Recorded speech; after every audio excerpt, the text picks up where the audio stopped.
Thank you so much for taking the time. Let's just start off by saying, why are you running for mayor? Well, let me start off by saying my name is Senita Lenear. I'm a former Third Ward Commissioner in the city of Grand Rapids. I moved here at the age of 9, so I've been here most of my life. I'm a Creston polar bear. I'm a Cornerstone Eagle. I'm a small business owner, and I have corporate experience that includes being a part of a union at some point and then being a part of the management team. And so I'm running for mayor because I want to bring all of my experience with me to make the city even better than what it currently is.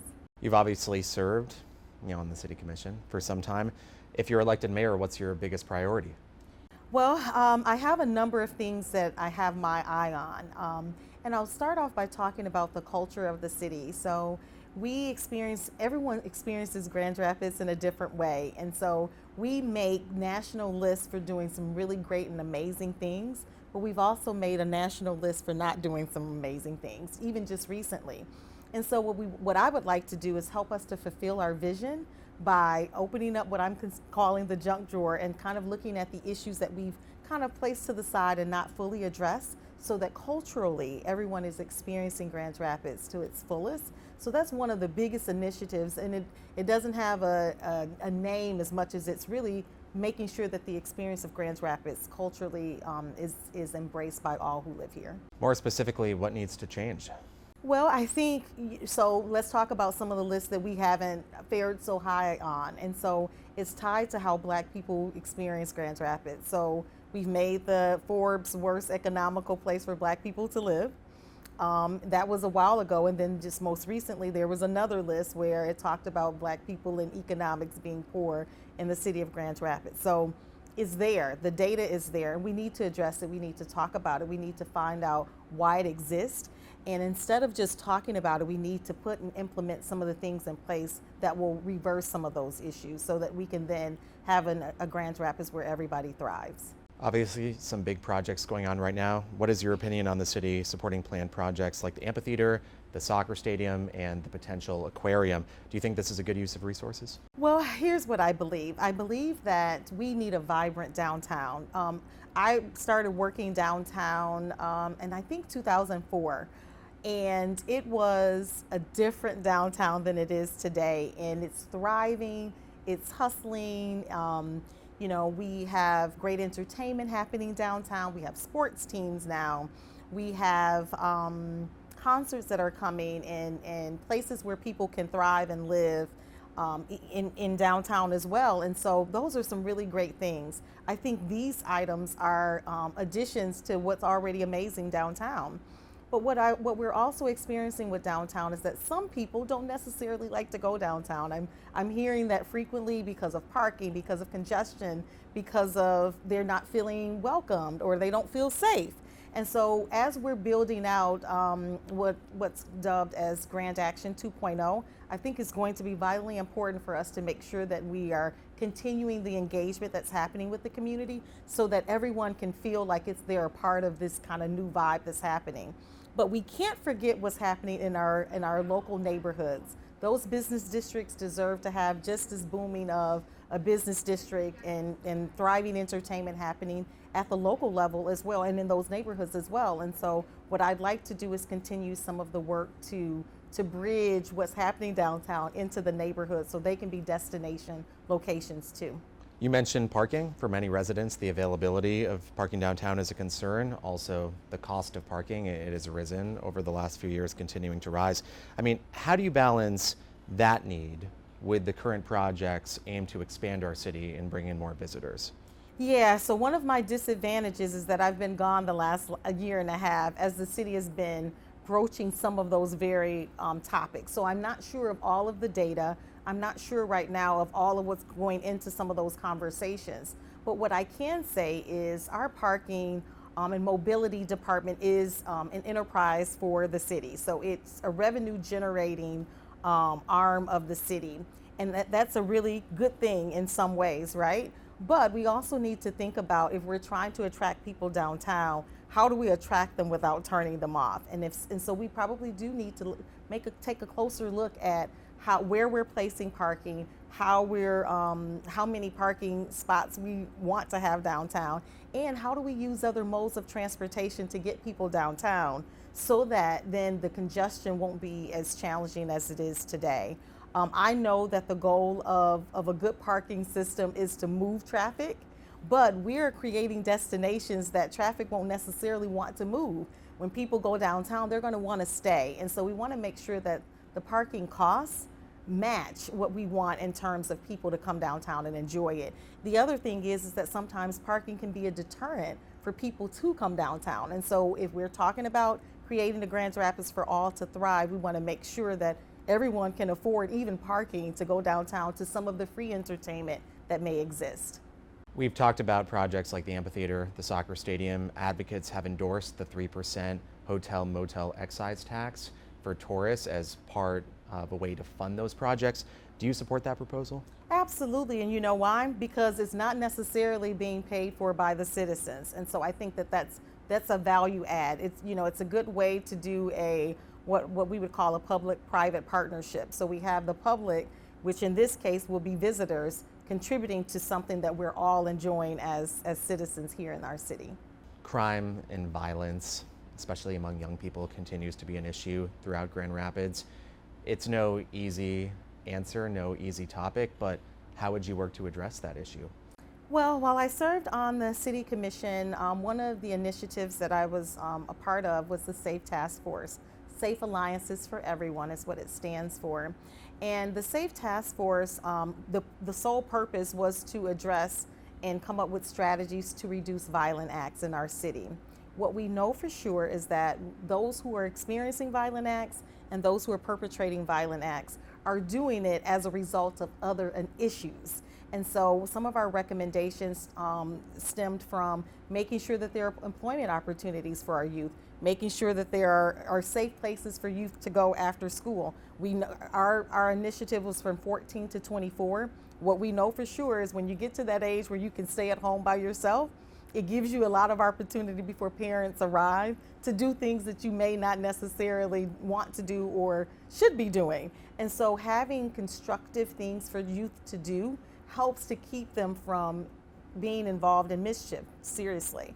In addition to that, education is another component. Children who act out in violent ways in schools, you can start peeling back and get to the root problem, and it really is tied to academics. So I think making sure that we're instilling education in our youth, making sure that that's a value for us, making sure that we're hiring teachers, making sure that the teachers are culturally competent, making sure that the teachers are paid very well and administrators are handling all of the affairs of our schools helps, I believe, students to be able to have the academic performance that they need, which in turn will help them to be more engaged in school and see education as a way out. So those are some of the things that came out of SAFE, along with a number of issues like changing some of our policies, having engagement with parents, making sure that they have working opportunities. So to address violence, you have to look at it from all facets. Speaking of crime, the police department has talked about officer shortages over the last few years. Do you believe the police department needs more funding or less funding?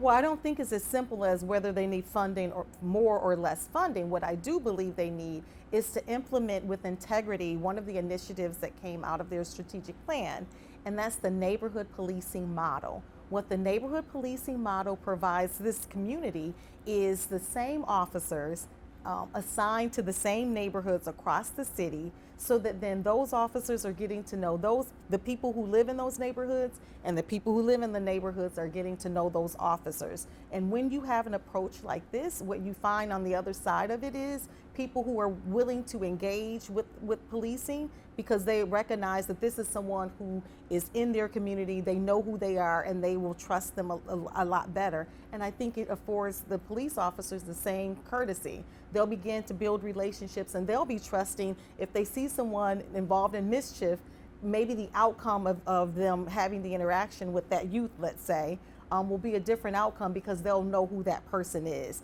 And so that's what I believe the police department needs to do, is to build its staffing in order to implement that neighborhood policing with integrity. And so far, again, I've been gone for a year and a half, but so far it had not been done because they needed to continue their getting up to the staffing numbers that they needed to be at, in which I also know that it's been challenging for them to find someone to be a part of the police force. What we've done really well at the city with policing is we have diversified the police force with more women.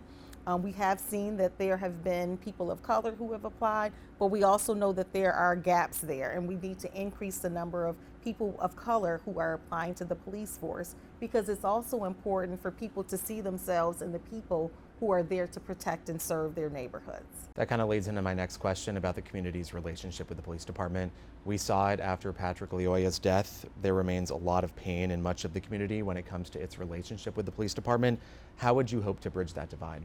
Well, I think you're absolutely right. It did happen with Patrick Leoya's death. It also happened, it was happening prior to that. There had been so many cries for the police and the community to engage.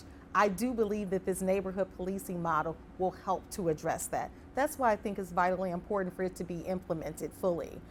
In addition to that, I think continue to have engagement. So we have the coffee with the captains or coffee with the chiefs and things of that nature that engages the community with the GRPD. And I think we should continue to do things of that nature. But I think most importantly, it really is about having conversations, getting out of vehicles, walking beats, engaging with people engaging with officers. At the end of the day, people recognize that there is a place for law enforcement in our city. Most people recognize that that exists, because when challenging times occur, the 911 buttons are pushed, right? And so who are you expecting to come on the other side of that? It's law enforcement. But people also want to be able to weigh into how they're policed, how their neighborhoods are policed. And so, sometimes I could be in the third ward sitting in a restaurant and I could see, so many police cars passing by a window as I'm having a 1-hour meeting. And then I'll go into another neighborhood where the residents are saying, we want to see the police more frequently. And I think that's what you get with neighborhood policing, is policing that neighborhood the way they desire to be policed. People shouldn't have to wait, neighborhoods shouldn't have to wait a long time to be able to get a response for any crime that's happening or near their homes or in their businesses. So the neighborhood policing will address that as well, because not only will the neighborhood policing impact what's happening with the residents, it's also those businesses that exist in those same neighborhoods. We've covered a lot of topics. In closing, what's your pitch to someone to vote for you? Well, again, I'm Senita Lenear, and I have served this city faithfully. What you get from Senita is someone who's dedicated and committed. When I worked for the largest healthcare provider in the state of Michigan for 14 years, I can count on one hand how many times I called in. I'm dedicated. When I commit to doing something, I show up prepared, and I show up ready to embrace what others have to say to make whatever the solutions are the best. I do that in all the work that I provide. I'm a business owner. I work hard at my business. I make sure that my clients have the best of our organization every single time that I'm putting forth projects for them. And in addition to that, as I served as a commissioner and the school board, I can also count on one hand how many times I wasn't present. And when I wasn't present, in one instance, it was because of the death of my father. So commitment is key for me, it's critical for me. And people who aren't really fully committed to serving this city should not be elected. Every term this city has elected me to, I have finished, even beyond the amount of time that I would have had to serve, because there have been extensions added to my terms.